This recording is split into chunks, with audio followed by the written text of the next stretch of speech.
Monkey tribes should be based on some sort of religious dynamic, based on having a tail and not having a tail. If you don't have a tail, you're considered more evolved, and so it's fashionable somewhat to remove your tail. I wanted the Arc 1 to have the main character Jay.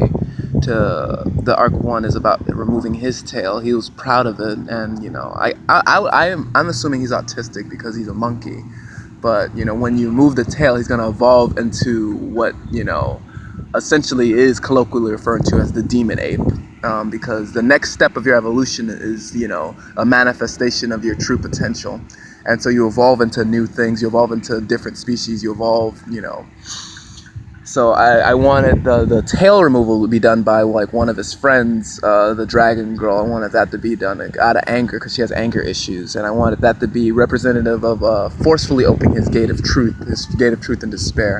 And then I wanted him to see like the afterlife, which is about like 50 years in the future, or whenever he will respawn next with his appropriate sort of conscious sort of friends and stuff, and that's like the gate of truth and stuff. So like you don't necessarily remember everything you experience when you open your gate of truth, but every time you rely on your gate of truth, you understand more truth. So, and that truth comes from a future timeline, because it's representative of the fact that it's also a past timeline from one perspective.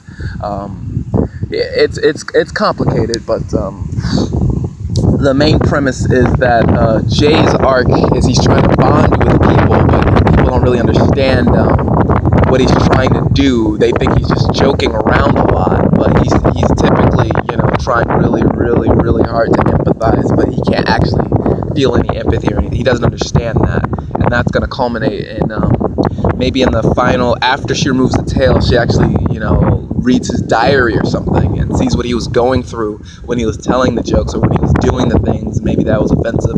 Maybe one joke he could throw like mud one day, and then he thought it was a joke on him, like, oh, look at me, I'm a monkey, we usually throw feces, you can laugh at me. But she takes that the wrong way or something. Or for example, if he walks in on her naked because he wants to see something else, then you're fine and stuff, but I'm not really even attracted to you.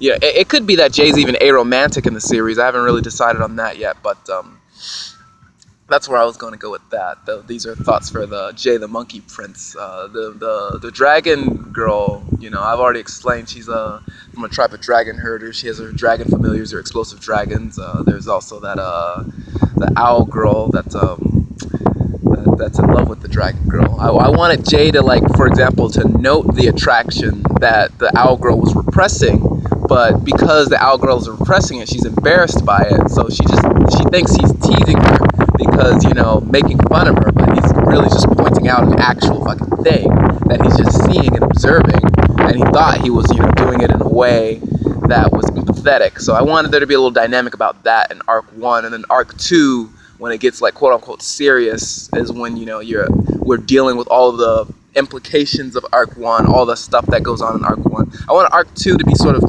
have a sort of negative continuity and stuff, because of the fact that when you die, you just spawn in a new life, and there's an infinite number of you, so there's an infinite number of prime versions of you, but they're in a chain, sort of a link. So based on you aging forward and getting experience, your experience translates into a new body, but you don't necessarily remember everything you need to. But depending on whether or not you open your gate of truth, you will remember stuff from your previous life. And then that's sort of an explanation of the Avatar cycle, and that's what it was. Their series was originally based on. It's like a sci-fi Avatar sort of thing. The Minerva was a sort of a fan fiction of Korra as she's aged up. And I mean, I guess you could say that Jay would be the new Avatar if he was an Earthbender, but I was imagining that everyone would have access to multiple styles based on how they trained and stuff. But these are the thoughts that I was having for today. I was feeling really emotional, but I was really feeling the character too. I was like, wow, if you found his diary and it was really this emotional, I started crying. I don't know if you can see it. I started crying. I was like, wow. That was something else. I don't know if that's pretty edgy. I don't know if I can see that. You're ripping off his tail. I wanted his like eyes to go blank.